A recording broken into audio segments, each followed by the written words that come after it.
안녕하세요. 주말농부TV입니다. 자, 오랜만에 사과나무 좀 보려고 왔는데요. 저는 올해 아주 사과가 아주 대풍년입니다. 예, 병충해도 거의 없고, 사과도 아주 큼직하게 주렁주렁 열렸고, 뭐 작년에 많았던 갈환병이라던가, 지금 담배나방, 이런 피해도 없어서 굉장히 좀 잘 크고 있습니다. 이 충남 예산이 이 사과로 유명하잖아요. 근데 요즘 아시다시피 폭염 때문에 굉장히 이제 이 아열대 기후로 사과 키우기가 굉장히 어려운 기후 조건인데, 그 와중 속에서도 그래도 선방하고 있는 것 같아서 굉장히 기분이 좋고요. 이 사과는 정원에서 키우는 유실수 중에서는 제가 굉장히 또 좋아하는 것 중에 하나인데, 그만큼 수확을 할 때 기쁨이 크기 때문에 이렇게 사과를 잘 키우고 있습니다. 제가 요즘은 비가 이제 자주 오잖아요. 지금 비가 오고 나서 또 이제 병충해 방제를 해줄 건데, 올해는 이 일반 농약방에서 파는 그 농약이 아니라 친환경제 중심으로 이제 많이 해줬는데, 자, 보시는 것처럼 이제 규산황이라든지 이렇게 플랜톤, 예, 플랜톤이라는 건 이제 어떻게 보면 영양제인데, 이제 과실 비대하게 해줄 수 있는, 이제 요즘은 과실이 비대하게 해주고, 또 이제 꽃 피기 전에는 또 그 결실이 잘 되게끔 도와주는 이제 그런 이제 약간 이제 친환경 영양제인데, 이거하고 규산황은 고추에도 이제 주지만 또 이렇게 사과나무 할 때도 같이 줍니다. 이렇게 했더니 보세요. 갈환병도 없고 깨끗합니다. 굉장히 깨끗하고, 이제 진딧물도 지금은 이제 없을 시기죠. 진딧물도 다 퇴치가 됐고, 또 적성병이 됐든 또 담배나방, 요즘은 또 이제 벌레가 이제 많이 나올 시기잖아요. 한참 무더울 때 나방 종류가 굉장히 나와서 이제 이 공격을 많이 하는데, 그런 것들도 거의 없습니다. 지금까지 거의 그런 거 없이 잘 크고 있습니다. 그래서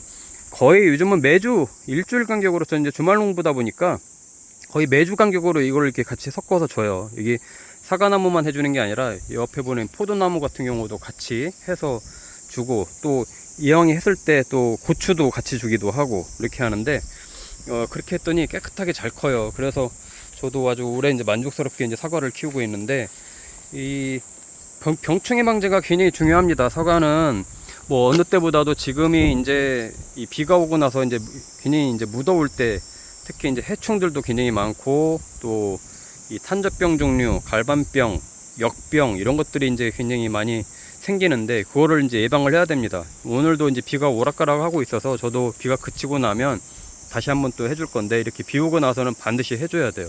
빗물 때문에 굉장히 또 이 병균들이 또 번질 시기라서 이럴 때 꼭 해줘야 이 잘 되고, 잎이 굉장히 중요하다는 걸 저도 이제 많이 느꼈는데, 광합성을 잘 해야 되잖아요. 광합성을, 이 과일나무들은 사실 이제 열매가 이렇게 열리고 나서부터는 이 뿌리가 얘를 키우는 게 아니라 잎이 열매를 키우는 거거든요. 그만큼 광합성이 굉장히 중요하다는 얘기인데, 잎이 병들고 다 떨어지고, 특히 사과나무는 갈반병도 굉장히 잘 걸리는 애들인데, 잎이 우수수 떨어지면은 이 광합성을 못하기 때문에 열매도 작고요. 나중에 잘 익지도 않아요. 빨갛게 잘 익어야 되는데 익지도 않아서 이 단맛이 덜하고, 나중에 수확해서 보면 그런 현상들이 있어서 굉장히 올해는 잎 관리에 굉장히 중점을 뒀습니다. 그래서 비가 그치고 나면 반드시 사과나무 가서 병충해 방제를 살균제, 살충제에 섞어서 친환경제가 됐든, 되도록이면 친환경제가 자주 해야 되죠. 친환경제는 그런 걸 해서 꼭 방제를 해주는 게 좋고요.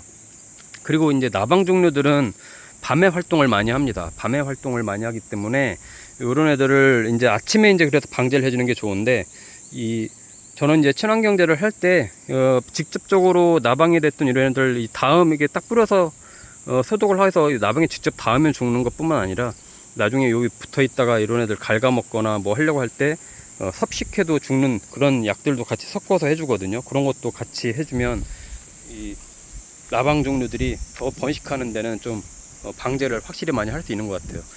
제 이 한 그루에서 지금 한 200개 정도 열렸는데요. 한 200개 정도 될 것 같아요. 지금 한참 이제 비가 많이 왔기 때문에 수분 흡수를 잘 내서 아마 지금 아래에 이제 계속 굵어질 겁니다. 지금부터 굉장히 굵어질 거고, 이 가물었을 때 폭염 때문에 수분이 없으니까 물을 아무리 줘도 굉장히 제한적이거든요.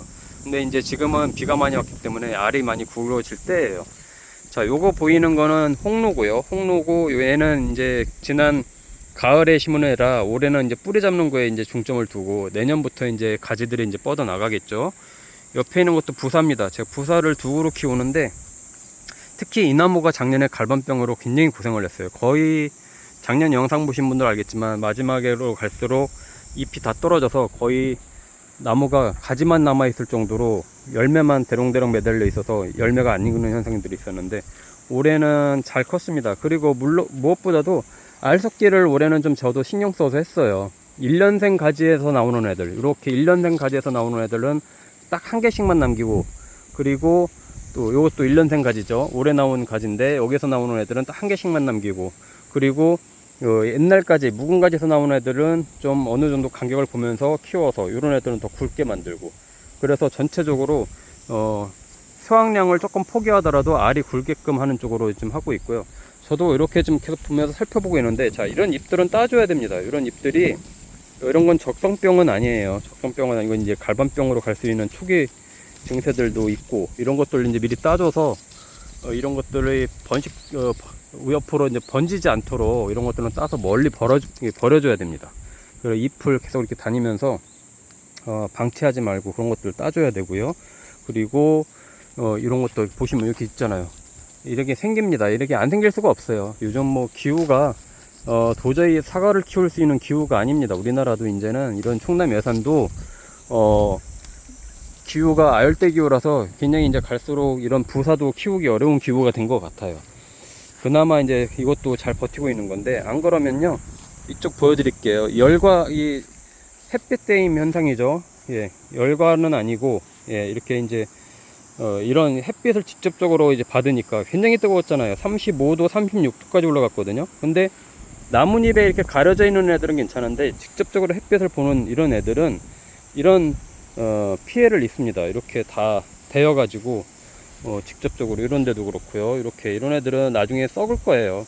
그냥 이런 거 애들은 어차피 버릴 거 생각하고 그냥 놔두고 있는 건데, 왜냐면 뒤에 또 이렇게 또 있잖아요. 이렇게 차라리 그늘 역할이라도 해주라고 그냥 이렇게 놔두는 건데, 이런 애들은 예, 아마 나중에 썩을 확률이 높습니다.